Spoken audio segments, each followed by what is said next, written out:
Lekka, malas kang babay ka. Ito, asin, kainin mo at lumayas ka na. Paglabas na paglabas kong family court, isinaboy sa mukha kong biyanan kong babay ang isang dakot ng maputing asin. Pero mas mahabdi pa sa alat na tumama sa balat ko ang ngatawang mapang-asar mula sa dati kong asawa at hipag. Ayan, ang yabang-yabang mo kasi, hindi mo alam kung saan kalulugar, buti nga sayo ni isang kusing. Wala kang makukuha sa amin, kaya bahala ka na kung mamatay ka sa gutom. Pero kahit sa panaginip, hindi nila alam. Ako nakalalabas lang mula sa pagpapawalang bisa naming kasal, ang tunay na may-ari ng building na iyon, ang gusaling itinuturing nilang parang buhay na nila. Habang pinupunasan ko ang mukha kong basang-basa sa asin, tahimik akong napangiti. Ma'am Luz, darating ang araw.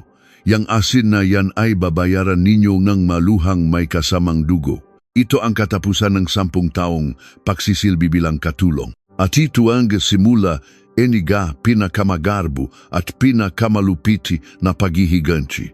Gaano katagal bago bumaliktad ang mundo? 10 taon? 1 taon? Para sa akin, sapat na ang oras para pumirma sa isang dokumento dahil lang mahirap ako, dahil ulila at lumaki sa ampunan, sa loop ng 10 taon sa bahay ng asawa ko, hindi ako itinuring na tao. Para akong isang appliance na nakakaintindi ng utos o isang alipin na walang emosyon pero hindi nila alam. Ang babaeng walang awa nilang tinatapakan na parang ipis ay ang kaysa isang anak at tagapagmana ng taong tinatawag nilang Don at tinitingala bilang may-ari ng kanilang gusali. Ang kwento natin ngayon ay magsisimula sa harap ng korte kung saan natapos ang lahat. Tok, tok, tok. Sa pagpukpok ng martilyo na hukom, natapos na rin ang nakakabagot na proseso ng annulment. Panandalian kong naramdaman ang ginhawa na malaya na ako, pero paglabas kong korte, hindi mainit na yakap ang sumalubong sa akin, kundi maputing asin. Kasabay ngang malutong na tunok, pumasok ang ngabutil ng asin sa mata at bibig ko. Habang nakakapakapa ako dahil hindi ako makakita, tumagos sa tainga ko ang matalas na boses ng dati kong biyanan. Super, super, sa wakas, natanggal na rin ang malas sa pamilya namin. Hoy ikaw, lumayas ka at huwag ka ng lilingon pa. Sinira mo ang buhay ng anak ko. Ayoko nang makita ang pagmumukha mo. Iniluwa ko ang maalat na lasa sa bibig ko at kalmadong pinakpagan ang aking damit. Ma'am Luz, ay, hindi na pala tayo magkaano-ano. Ang ginagawa ninyo sa pampublikong lugar, public scandal po yan. Sa sinabi ko, humalahak siya na parang hindi makapaniwala. Ano? Public scandal? Sus Mariosep, nakakairita ka. Hoy, dapat magpasalamat ka pa nga at hindi ka namin sinisingil ng danyos. Dumating kang pulubi sa bahay namin, walang dala kundi sarili mo, tapos sinipsip mo lahat ng yaman namin. Ang hipag ko namang si Katrina na nakahalukip-kip sa tabi ay sumabat. Ma, wag mo nang patulan yan, nakakababa ng klas. Hoy babae, subukan mong guluhin ulit si Kuya Marco, ire-report kita agad for stalking. Ay, nga pala, wag mo nang isiping kunin pa ang nagamit mo, ha? Lahat ng maluma at mumurahin mong damit, tinapon ko na sa basurahan. Ang baho-baho, hindi ko matiis. At ang dati kong asawa, si Marco, ay tamad na tumalikod at naksalita. Ma, tama na yan. Nakakahiya, pinagtitinginan tayong matao. Hoy Elena, umalis ka na. Ayokong makita ka. 10 taon na ang nakalipas. Pero wala na ang mukha ng lalaking minahal ko ng sobra. Saan ba nagsimula ang lahat ng ito? Lumaki ako sa isang bahay ampunan, walang sinumang masasandalan. Siya ang nangakong magiging pamilya ko. Pero walang kasal. Pumirma lang kami ng marriage contract at tumira sa bahay nila. Akala ko pamilya, impyerno pala. Ibalik natin ang oras, 3 taon na ang nakalipas. Ang biyenan ko ay may-ari ng isang sikat na coffee shop sa lugar namin. Siyempre, lahat ng trabaho doon ay ako ang gumagawa. Hoy Elena, yung table 5, umalis na. Bakit hindi mo pa nililinis? Naghihintay ang customer. Wala ka bang kamay? Wala ka bang paa? mas mabilis pa sayo ang pagong. Oras ng tanghalian, daksa nang maka-order at hindi man lang ako makapunta sa banyo sa sobrang abala sa pagtimpla ng kape. Sorry po, Ma'am Luz. Bigla pong dumami ang order. Ilalabas ko na po agad. Habang tagaktak ang pawis ko at bitbit ang tray, narinig ko ang bulungan ng ngasuking customer. Grabe, ang bait talagang manugang niya, no? Si Ma'am Luz, laging pasyal lang ng pasyal.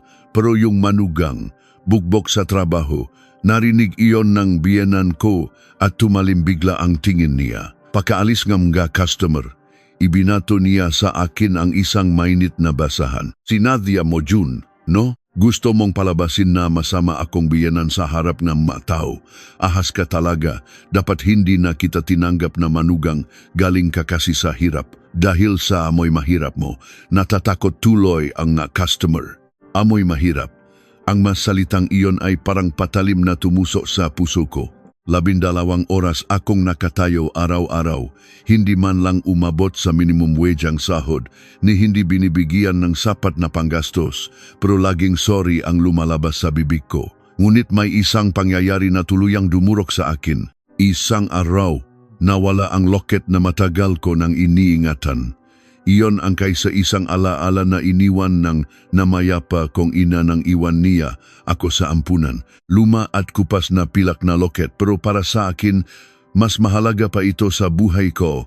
Habang umiyak ako at hinahaluhok ang buong bahay, pumasok ang hipak kong si Katrina na masayang humuhuni. Ate, anong hinahanap mo? Ah, yung luma at badu na loket. Yung ba? Binenta ko na sa carousel. Hindi ako makapaniwala sa narinig ko.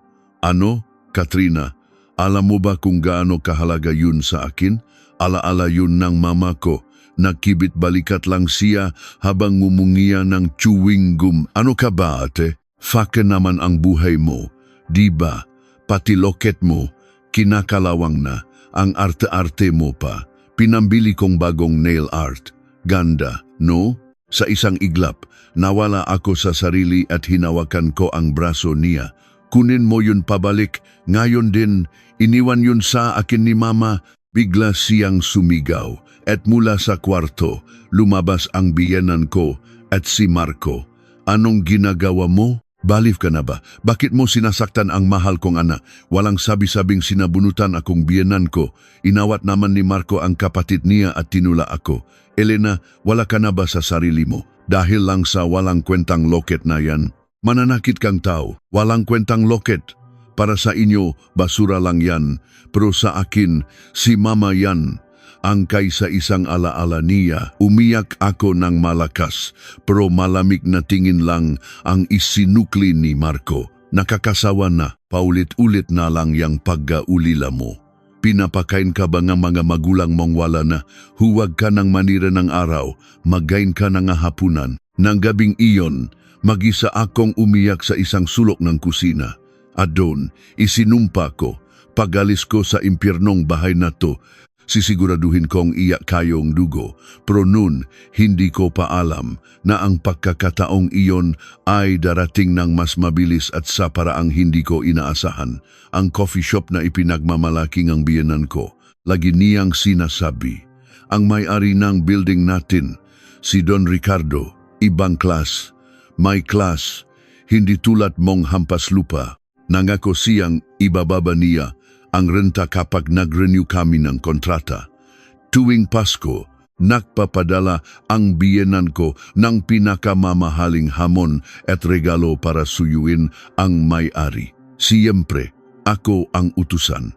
Pero may isang bagay na hindi alam ng biyenan ko. Ang Don na may class na iyon ay ang tunay kong ama na nawalay sa akin bago ako ipaampon. At parang tada na, sa mismong araw na nahuli ko ang panloloko ng asawa ko, natanggap ko ang balita ng pagkamatay ng aking ama. Gabi iyon, habang si Marco ay nasa isang golf trip sa Tagaytay kasama ang kanyang kabit at hindi makontak, isang abogado ang dumating sa bahay. Kayo po ba si Miss Elena Santos? Narito po ako para sa huling abilin ni Don Ricardo de la Cruz. Po, Don Ricardo, baka po nagkakamali kayo enijetaw. Iniabot sa aking enije abogado ang isang lumanggi sobre. Sa loob nito, may isang singsing na may disenyong katulad ng nawala kong loket at isang sulat mula sa aking ama. Elena, anak, patawarin mo ako. Itinago kita para protektahan ka. Patawarin mo ang duwag mong ama. Ngayon, lahat na ito ay sa iyo na. Hayaan mong bayaran ko ang lahat ng paghihirap mo. Mula ngayon, mabuhay ka para sa sarili mo. Nanginginig ang mga kamay ko at hindi ko matapos basahin ang sulat at ang sumunod na sinabi ng abogado ay mas lalong nakagulantang. Ipinamana po ni Don Ricardo sa kanyang kaisa-isang anak, si Mescando, Elena Santos, ang 3 gusali sa Begesi at Makati, ang tinitirhan ninyong bahay at cash na nakakahalaga ng 3 bilyong piso. Kasama po roon ang gusali kung nasaan ang coffee shop ng inyong biyenan. Biglang nag-flashback sa isip ko ang 10 taon ng pag-alipusta.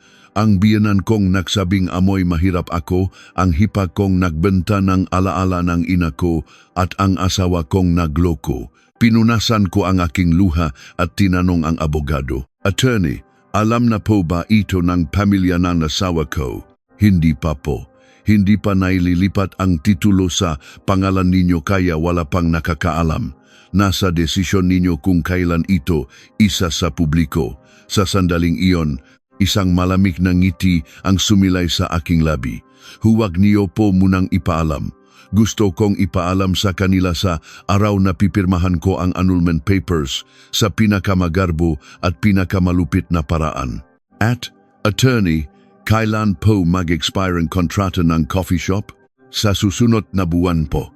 "Perfect. Kung ganun, ihanda ninyo ang lahat ayon sa sasabihin ko. Gagawa tayo ng isang malaking palabas. At sa ganong paraan, naktis ako at bumalik sa impyerno. Nagpanggap akong sunod-sunuran pa rin sa kanila habang maingat na inihahanda ang aking patibong at ang simula ay ang paggamit sa kanilang kasakiman.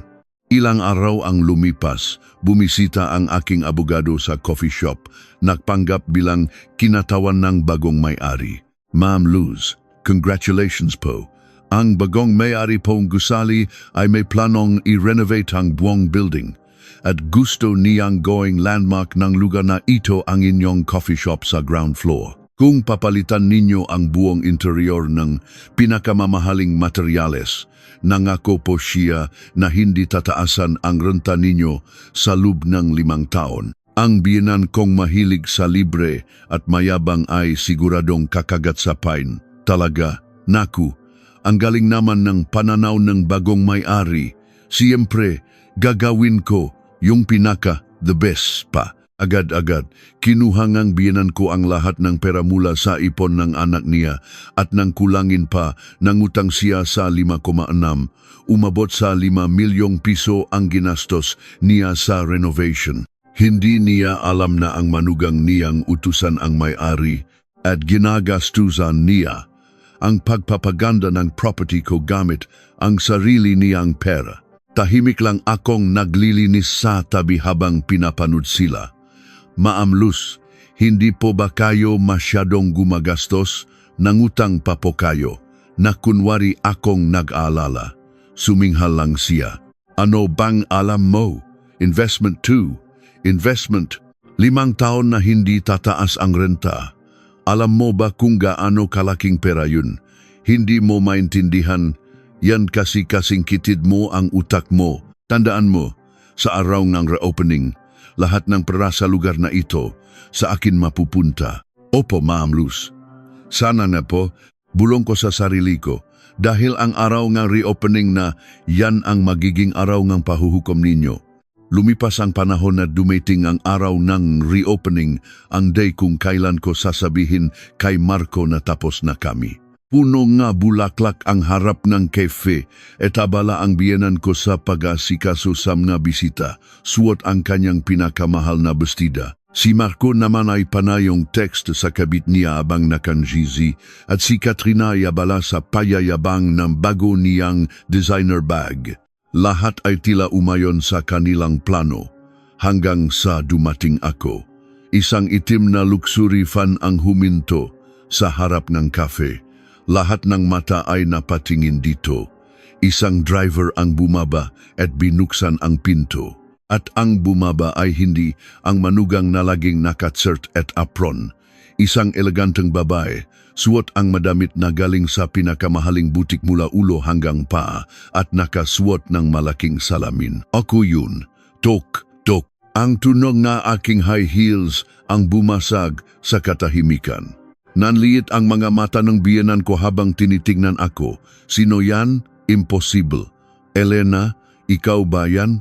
Dahan-dahan kong inalis ang aking salamin at tiningnan siya ng diretso. Magandang araw po, Ma'am Luz. Ang ganda po na bagong interior, ha? Lalo pong gumanda ang building ko. Natulala ang biyenan ko at nautal. Ikaw, anong itsura yan? At anong sabi mo? Building mo, balif ka na ba? Saan mo ninakaw yang mayan? Sa sandaling iyon, ang abogado kong sumunod sa akin ay kinuha ang titulo ng lupa mula sa kanyang briefcase at iniharap ito sa biyenan ko. Ma'am Luz, ipinapakilala ko po sa inyo ang bagong may-aring ng gusaling ito at ang kaisa-isang tagapagmana ng yumaong si Don Ricardo de la Cruz. Si Miss Elena Santos. Noon ko nakita kung paano nawala ang lahat ng kulay sa mukha ng biyenan ko para siyang nakakita ng multo. Si Marco, si Katrina at lahat ng bisita ay natigilan. Lumapit ako sa biyenan ko at bumulong. Ma'am Luz, natatanda niyo po ba ang Section 7 ng kontrata? Ang anumang pagbabago sa structure ng gusali nang walang pahintulot ng may-ari ay basehan para sa termination ng contract. At yung security deposit ninyo, sakto lang pambayad sa mga hindi ninyong nabayarang renta at sa gastusin para ibalik sa dati ang property. Pwede na po kayong umalis sa building ko. Biglang nanghina ang magatuhod ng biyenan ko at napaupo siya sa sahig. Hay, hindi ito totoo. Panaginip lang to. Hindi po ito panaginip. Ma'am Luz. Ay, sayang naman yung 5 milyon na ginastos ninyo. Kailangan niyo pa pong gibayin lahat yan bago kayo umalis. Tiningnan ko ang biyenan kong nakaupo sa sahig at ang asawa kong nanginginig sa takot. At sa unang pagkakataon, ngiti ako ng pinakamatamis na ngiti. Oh ano, simulan na natin ang second act. Mula noon, nagbago ang lahat. Sumisigaw pa rin ang biyenan ko, gumagala pa rin si Marco at inaasam pa rin ni Katrina ang magamit ko. Dati iyak ako sa lungkot. Ngayon, para na lang akong nanonood ng magaunggoy sa kulungan. Ang hawak kong 3 bilyong piso at ang titulo ang lupa, ito ang matamis na lason na isusubo ko sa kanila. Kring! Bumukas ang pinto ang kafe, prosigaw agad ng biyenan ko ang narinig ko. Hoy, Elena, bingi ka ba? Kanina pa kita tinatawag. Anong ginagawa mo diyan? Tatayo-tayo ka lang at magnanakaw ngang oras? Nagkunwari akong nagulat at yumuko. Sorry po, Ma'am Luz. Itinuro niya ang isang lalaki sa may bintana. Tingnan mo yung lalaking yun. Iba ang dating. Di ba ang ganda ng suwat na suwet at kumikinang ang relo, mukhang importanteng bisita. Kunin mo ang order niya ng maayos, huwag kang tatanga-tanga. Ang tinutukoy niya ay ang Chief of Staff ng aking ama, si Mr. Morales. Pinigilan ko ang tawa ko at lumapit ako sa kanya dala ang tray. Sir, ano pong order nila? Pabulong niyang sinabi para walang makarinig. Ma'am. Ay, Miss Chairman, ang galing niyo pong umarte. Ako po ang kinakabahan. Ganito po ba talaga ang trato nila sa inyo? Sumagot ako ng mahina. Okay lang, Mr. Morales. Malapit na rin namang matapos ang palabas na to. Dala niyo ba? Opo, nasa briefcase ko po. Lahat ay handa na. Hihilahin natin sila sa pain ayon sa plano. Ilang sandali pa, lumapit si Mr. Morales sa counter na may seryosong muka at inyabot ang isang business card sa biyanan ko. Nakasulat dun, Enrique Morales, Head of Asset Management. Kayo po ba ang may-ari? Napakasarap pong kape ninyo. Ako po ang namamahala sa mga ari-arian ng bagong may-ari ng gusaling ito. Biglang nagbago ang ugali ng biyenan ko. Ay sir, kayo po pala. Naku, pasensya na po, Elena. Ano pang hinahava mo? Ipagtimpla mo si Sir na pinakamahal nating kape. Magbalat ka na rin na prutas. Ang mamata niya ay kumikinang sa kasakiman. Ang dating matalas na tingin ay napalitan ng maamong ngiti, parang asong naglalambing sa amo. Mayabang na nagsalita si Mr. Morales. Ma'am, gusto pong chairman namin na gawing pinakasikat na landmark sa buong Metro Manila ang gusaling ito. Kaso, itong interior ng cafe hindi po pasado sa standards niya. Kaya, kung maaari po, iparenovate ninyo ang buong lugar gamit ang pinakamamahaling materyales.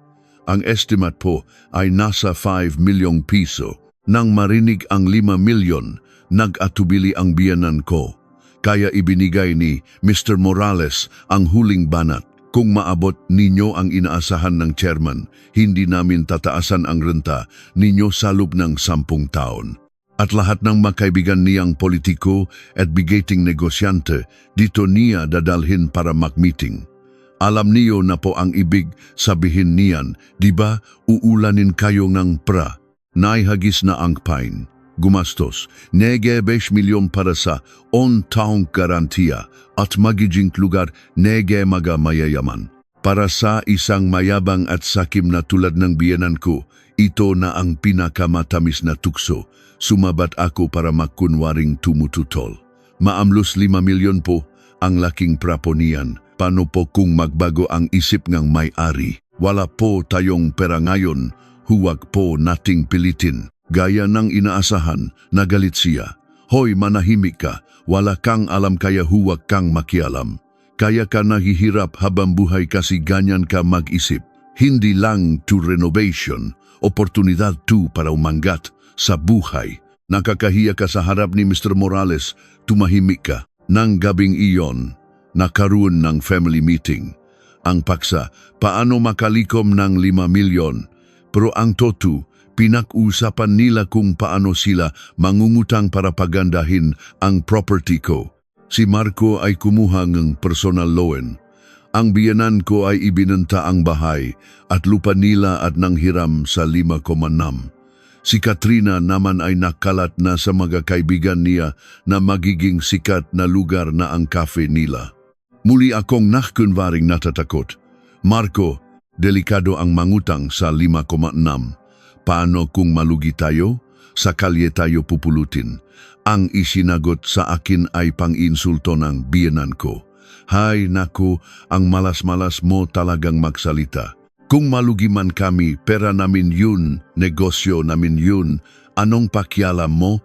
May pakialam po ako, Ma'am Luz, malaki. Dahil sa perang, yan, pagagandahin ninyo ang building ko at pagkatapos, palalayasin ko kayong baon sa utang. Bumalik ako sa kusina at tahimik na tumawa habang nahuhugas ng pinggan. Sa salamin, nakita ko ang malamig na kislap sa aking mga mata. Makalipas ang 2 linggo, mabilis ang takbong renovation. Lumipat ang biyanan ko sa isang maliit na apartment. Ang kulang na pera ay hiniram ni Marco sa kabit niya. Araw-araw, lalong gumaganda ang cafe. Mamahaling marmol sa sahig, mga chandelier na galing pa sa Italy. Masayang-masaya ang biyanan ko habang inuutusan ang nga trabahador. Nang dalhin ko ang tanghalian niya, muli niya akong ininsulto. Tingnan mo yang baon mo. Kahit anong gawin mo, mukha ka pa ring mahirap, sabi ni Mr. Morales, ang chairman daw. Kapag kumakain, nakikinig ng classical music at kumakain lang ng galing sa 5-star hotel. Iba siya sayo, may class. Alam mo ba kung ano yun? Hindi yun yung naktitipid sa bawat sentimo. Ang class, yung hindi natatakot gumastos at pagkatapos, kinuha niya ang mop at kinuskos ang sahig. Kailangan malinis para sa pagdating ng chairman. Ang daan na magdadala sa kanya sa kapahamakan, sarili niyang makamay ang naglilinis. Nakakatawa, hindi ba? Pinigil ko ang paghalakak ko. Opo, Ma'am Luz, linisin niyo pong mabuti. Dahil diyan ako dadaan suot ang aking high heels. Nang magsara ang cafe para sa renovation, lalo akong ginawang impyerno ng biyanan ko. Dahil wala raw akong trabaho sa cafe, dapat daw sa bahay ako magtrabaho ng maayos. Isang alikabok lang, sigaw agad. Isang gabi, may dinalang babae si Marco sa bahay. Makapal ang makeup at puro logo ng mamahaling brand ang suot. Ang kabit niya, si Miss Valerie Tan. Walang hiya-hiya, ipinakilala niya ito bilang investor sa renovation. Elena, si Miss Valerie Tan. Valerie Tan, siya ang tumulong sa atin sa pinansyal. Ipahanda mo kaming ang masarap na hapunan. Napangisi ako sa isip ko. Investor? Huwag ako. Nakita ko ang pangalan niya sa cellphone ni Marco. May honey bunch. Pero nagpanggap akong walang alam. Hello po, nice to meet you. Tiningnan ako ni Valerie mula ulo hanggang paa tumawa. So ikaw pala yung asawa. Marami akong narinig tungkol sayo. Mukha kang ang simple. Ang hapunan ay isang malaking komedya. Nilagyan ng biyenan ko ng pagkain ang plato ni Valerie. Naku, Miss Valerie, kain po kayo ng marami. Dahil sa inyo, nasalba ang anak ko. Matalino na, maganda pa. Sana kayo na lang ang naging manugang ko. Sa harap ko pa talaga sinabi yon. Sobrang kapal ng mukha. Nakangising itinaas ni Valerie ang kanyang baso ng alak. Naku, maamlus. Bolera po kayo. Ay, unga pala, nakausap ko po yung secretary ng chairman. Malakas po kasi ang koneksyon ko. At nung nakita akong chairman, nagustuhan niya ako agad. Napatigil ako sa pakuhang sabaw. Nakita akong chairman. Ako, kailan, nakikinig ako sa kasinungalingan niya. Sabi po sa akin ng chairman, dahil sa request ni Miss Valerie, i-extend ko ang contract ninyo. Ganun po ako ka-charming. Naniwala naman ang biyenan ko at si Marco. Grabe, ang galing mo Miss Valerie. Ibang klase ka kumpara sa manugang namin. Hoy, Elena, matuto ka nga, dapat ganyan ang babae. Madiskarte, hindi yung parang tanga. Bago matapos ang hapunan, may kinuha si Valerie na paper bag at iniabot sa akin. Elena, di ba? Eto, lumakong bag. May bago na kasi ako. Sayang naman itapon. Sayo na lang. Bagay sayo. Hindi yan fake, ha? Original yan. Medyo luma na pero kahit buong buhay mong sweldo, hindi mo yan mabibili. Sumabat ang biyenan ko. Naku, ang mahal niyan. Ibinigay pa sa'yo. Hoy, kunin mo na. Magpasalamat ka. Lumuhod ka kung kailangan. Kinuha ko ang bag. Gasgas na ang balat at kupas na ang kulay. Basura na dapat, pero nakita ko. Ang tahi ng logo, ang texture ng balat. Alam ko, dahil isa sa mga kumpanya ng ama ko ang nag-import ng brand na yon. Ito ay hindi original, kundi isang Class A na pakemula sa Green Hills. Nakpanggap akong tuwang-tuwa. Wow, salamat po, Miss Valerie. Teka, bakit po ganito ang tahing logo? Labas po ang sinulid. Akala ko po ba mano-mano yan ginagawa? Namula ang mukha ni Valerie. Ano? Kasi laspak na sa gamit. Ano bang alam mo? Sumigaw si Marco. Hoy, binigyan ka na nga, nagrereklamo ka pa. Ano bang alam mo sa luxury brands? At noon, sinadya kong matapon ang hawak kong mangkok ng mainit na sinigang kay Valerie. Aray, ang init! Tumayo si Valerie na sumisigaw. Ang puti niyang bestida at ang mamahalin daw niyang scarf ay basang-basa sa sabaw. Ano ba? Alam mo ba kung makano to? Saan ba nakalagay ang mga mata mo? Malas. Tumakbo ang biyenan ko at pinalo ako sa likod. Baliw ka, sinira mo ang damit ng bisita. Sinadya mo to, no? Bayaran mo yan. Lumuhod ka at humingi ng tawad. Napopo ako sa sahig at yumuko, kunwari nanginginig. Akala nila, umiyak ako sa takot. Pero ang tumatawa ako. Kinagat ko ang labi ko para pigilan ang paghalakak. Miss Valerie, yang damit mo galing sa Divisoria at yang scarf mo peke rin. Punong pagka ang katawan mo tapos nagpapanggap kang mayaman. At itong mga taong to, naniniwala sa'yo, bagay talaga kayo. Pagkatapos ng gulo, Umalis si Valerie na galit na galit. Sa isang sulok, kinuha ko ang cellphone ko at pinindot ang stop recording. Nakasave na ang lahat. Isinaksak ko ang earphones ko at pinakingan ulit ang usapan nila. Honey, nakita mo yung bruhang yun kanina? Gusto ko siyang sampalin. Sorry honey, konting tiis na lang. Pagkatapos ng renovation, sisikat ang cafe, tapos hihiwalayan ko na agad yung bruhang yun. Talaga ha? Pinuhunan kita diyan. Kausapin mo ang chairman, tulungan mo akong makuha ang building na yan. Naman, si mama na ang bahala. Palalayasin niya yun ng walang-wala.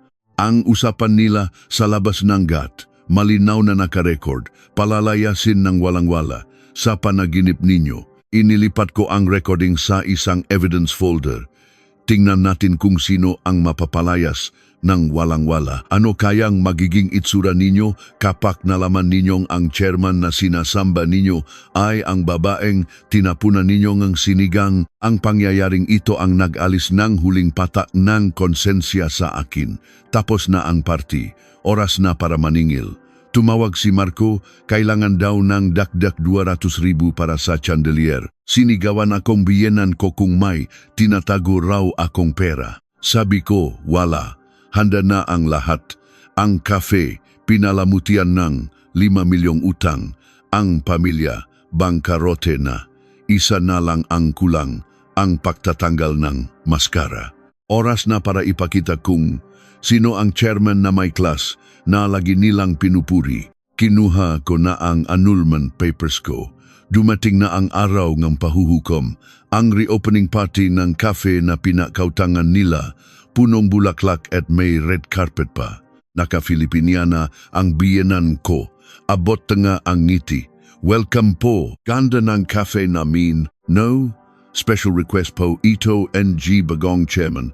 Pinakamahal na materyales ang ginamit. Sa tabi niya, si Marco mayabang sa kanyang suit. At si Katrina, ipinagyayabang sa mga kaibigan niya, si Kuya na ang mamamahala sa buong building na to. Iba na ang level nung pamilya namin. Habang nasa kasagsagan silang ng kayabangan, nasa loob ako ng isang itim na luxury van, pinapanood sila. Handa na po ba kayo, Ma'am Chairman? Tanong ni Mr. Morales. Inayos ko ang salamin ko. Oh, kunin na natin ang buhay ko pabalik. Huminto ang fan sa mismong harap ng cafe. Lahat ng tingin ay napunta sa amin. Nandiyan na yata siya. Ang chairman, Marco, Katrina, lumabas kayo at magbigay galang. Tumakbo ang biyenan ko papalapit sa van. Nang buksan ng driver ang pinto, yumuko siya 90 degrees. Welcome po, Chairman. Isang malaking karangalan po na naparito kayo.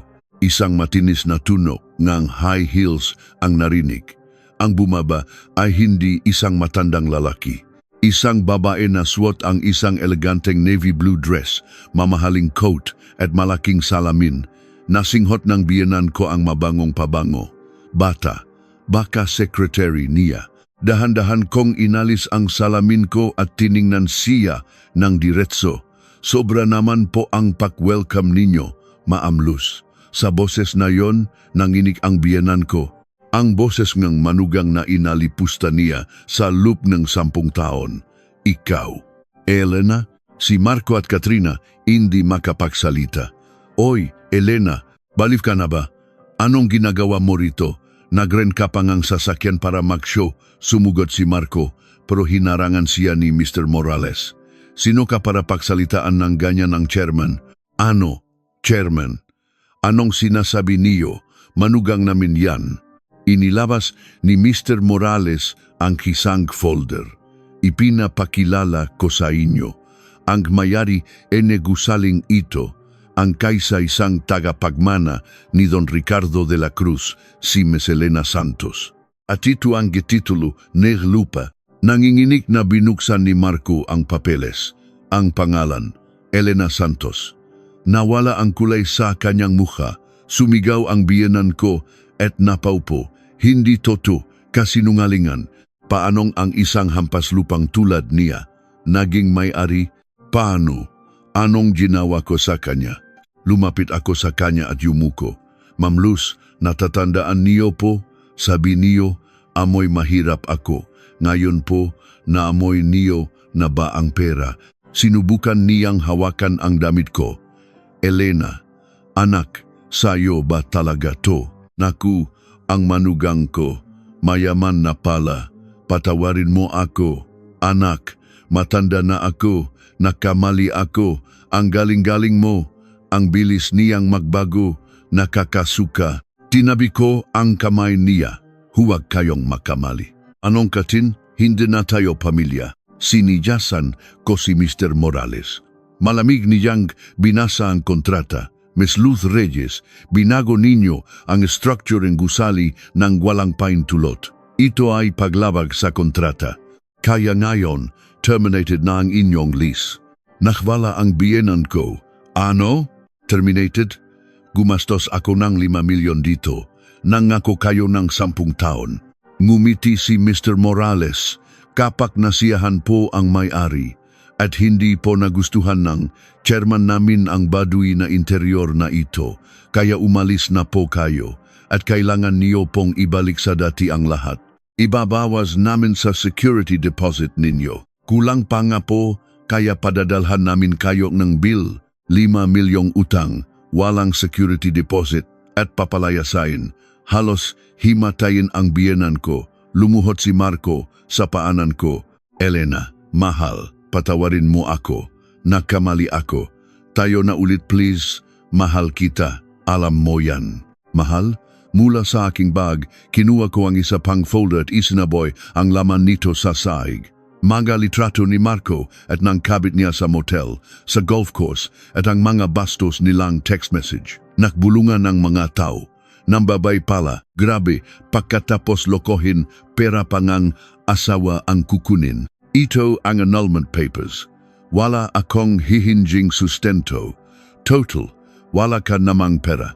Yung utang mo sa kabit mo at sa 5,6, sayo lahat yan. Bayaran mo. Kahit buong buhay mo, hindi mo yan mababayaran. Namutla si Marco habang pinupulot ang malitrato. Huli, tiningnan ko si Katrina na nanginginig sa isang sulok. Katrina, sabi mo kanina, rent lang tong sasakyan ko. Hindi, akin to. At yung locket ni mama na binenta mo sa carousel. Theft yun, alam mo ba? Pinasa ko na ang ebidensya sa pulis. Darating na sila. Walang piyansa, makanda ka ng makulong. Naging impyerno ang lugar. Umiyak ang biyenan ko, tulala si Marco at si Katrina nang marinig ang sirena ng pulis. Napaupo at umiyak. Tinalikuran ko ang impyernong iyon ang gusali na pag-ari ko na ngayon at sumakay ulit sa van. Sa bintana, nakita ko ang nagwawalang biyenan ko. Ang bigat sa dibdib ko sa loop ng 10 taon ay biglang nawala. Mr. Morales, umalis na tayo. Saan po tayo, Ma'am Chairman? Sa puntot ni Papa.